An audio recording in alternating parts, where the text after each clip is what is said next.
Hi, my name is Joann Boblick and I work at Beds Plus. I'm here today to talk to you about rental assistance. Whether you need help getting caught up on your past due rent or you need help with a security deposit so you can get into housing of your own. The first step for applying for rental assistance is to call the Suburban Cook County Call Center. The number for them is 877-426-6515. The call center operates Monday through Friday from 8:30 a.m. to 4:30 p.m. Now you might be a little wary of calling the call center and wonder, what are they going to ask me? Well, they're super easy questions and you have the answers. They're going to ask your name. They're going to ask your birth date just in case somebody else has the exact same name as you. They're going to ask your phone number and probably for your email as well. They're going to ask what town you're calling from. And that's so you get referred to an agency near you. We should get in touch with you within 3 business days, but I know most of us will be getting in touch with you a lot faster than that. Our goal is to reach out to you and get started on this application for rental assistance. If you've provided your email address when you spoke to somebody at the call center, we may also send you an email that just confirms the time and the date and the location of your intake appointment. We may also give you a list of things we'd like you to bring to that first appointment. Let's get started on going over that list so you're better prepared for your first appointment. The first thing, caseworkers, whether we're here at Beds or at a different agency, we're going to be asking for your personal identifying documents. We basically want to identify who you and your family members are. Now that could be a state ID, a driver's license, it could be a passport, it could be an ID from another country if that's what you have. Just please try to bring in some sort of government-issued photo ID for everybody in your family that's 18 or over. For children in the family, we're going to be asking for birth certificates. They do need to be government-issued birth certificates, not the ones you get from the hospital with the footprints on them. The birth certificate doesn't have to be from this state or even this country, but we do need birth certificates that will help us identify who your children are. If you have a passport for your children, that works just as well. We're finally also going to be asking for Social Security cards. If you don't have a Social Security number, or if someone in your family does not have a Social Security number, then we're not going to be asking you to provide that piece of information. One alternative piece of documentation you might have is last year's tax return. So if you go through your paperwork and you find last year's tax return, you'll notice on that front page you have yours and your family members' Social Security numbers, names, and birth dates all listed there. And a lot of times that will work just as well as the actual Social Security card. When you meet with a caseworker, we might also ask for your proof of medical coverage.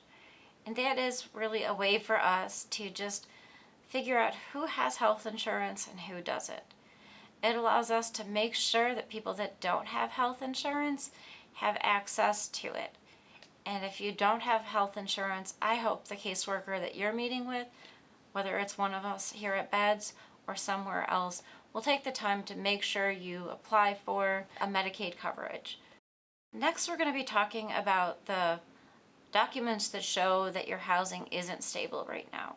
We often refer to this as your proof of crisis. Those crisis documents, it might be a 5-day notice. That's probably the most common one I see, is a 5-day notice from your landlord. Now, if you're maybe don't have a 5-day notice, you're not behind on your rent, but you need help getting into an apartment of your own, there are some other types of documentation we're going to be looking for. If you're sleeping in a shelter, or maybe you're sleeping on the streets, we are going to be looking for something that we refer to as a homeless verification letter. You can get that from an outreach worker or from a shelter caseworker, and it will help us show that yes, this person is homeless.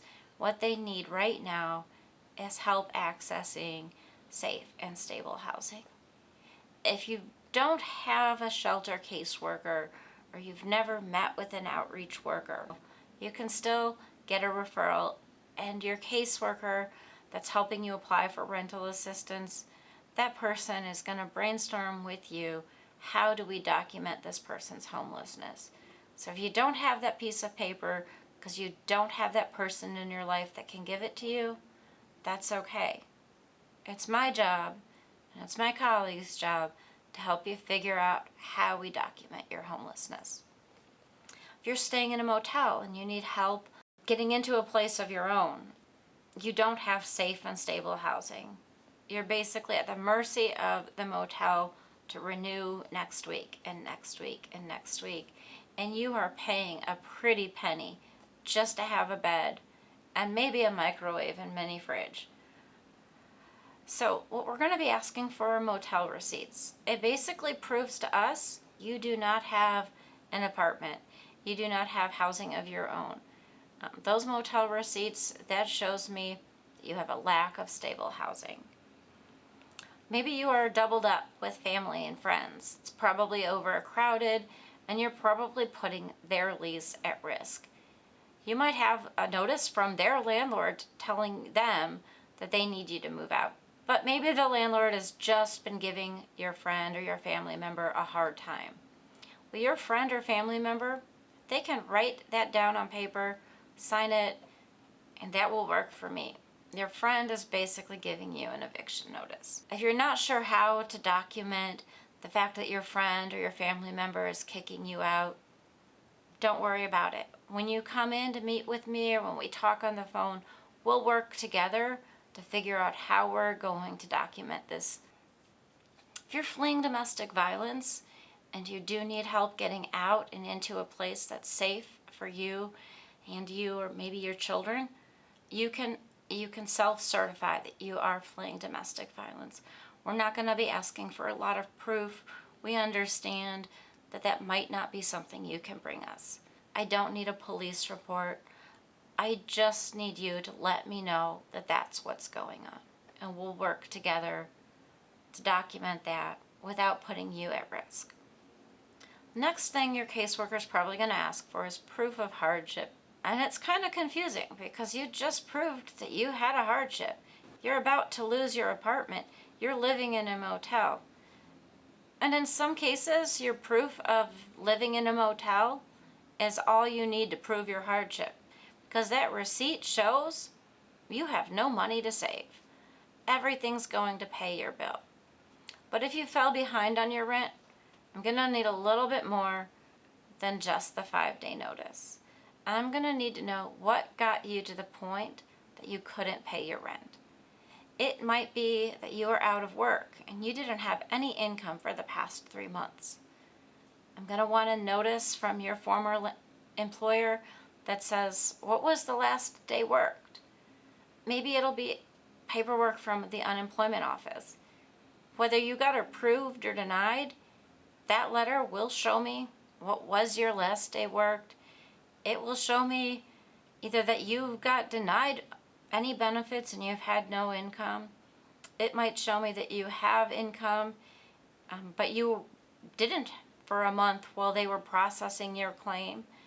It might also show me that you received some unemployment benefits, but it was nowhere near enough to get you through the past 3 months, and that's why you're behind. The paperwork you bring in is going to help me build the case for what got you into the place that you are facing eviction right now.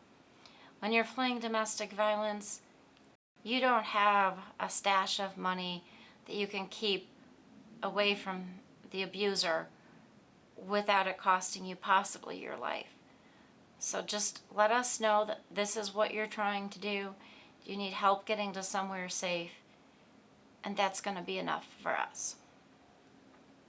We are going to be asking you about how are you going to pay your bills going forward.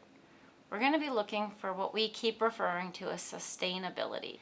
We basically want to know, after you get help getting caught up or you get help getting into a place of your own, how are you going to pay next month's rent? So we're going to be asking for your proof of income.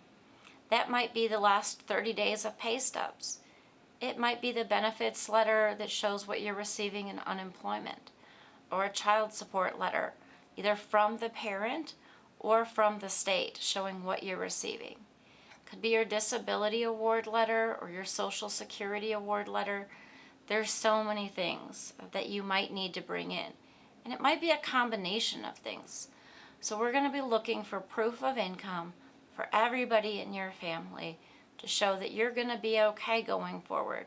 You just need a little bit of help right now so that 6 months from now, this is over and it's behind you. Once you bring in those proofs of income, we will sit down with you and kind of go over a budget.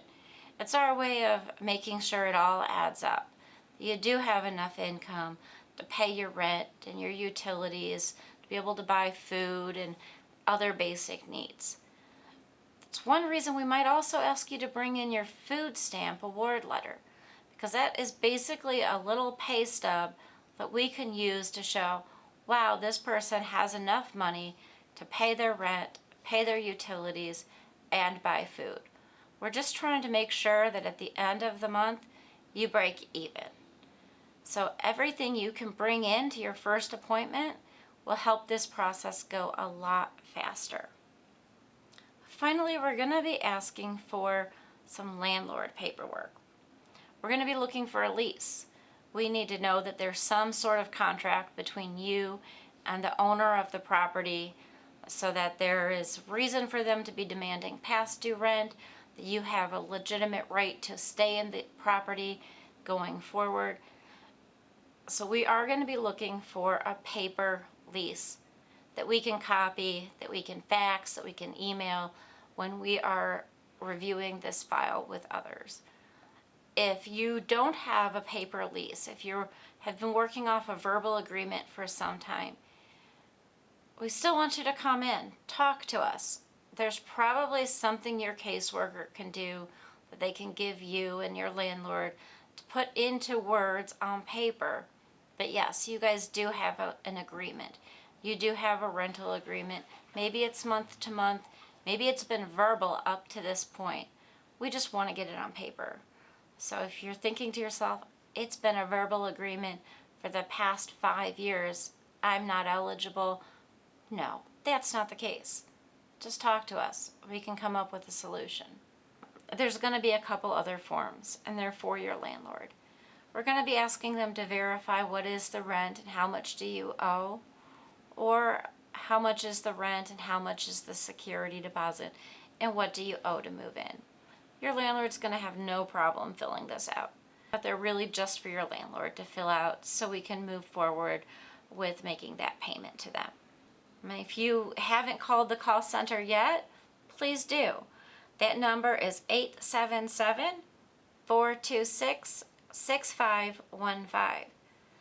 So I hope that this video has been helpful and that maybe it's put your mind a little bit at ease.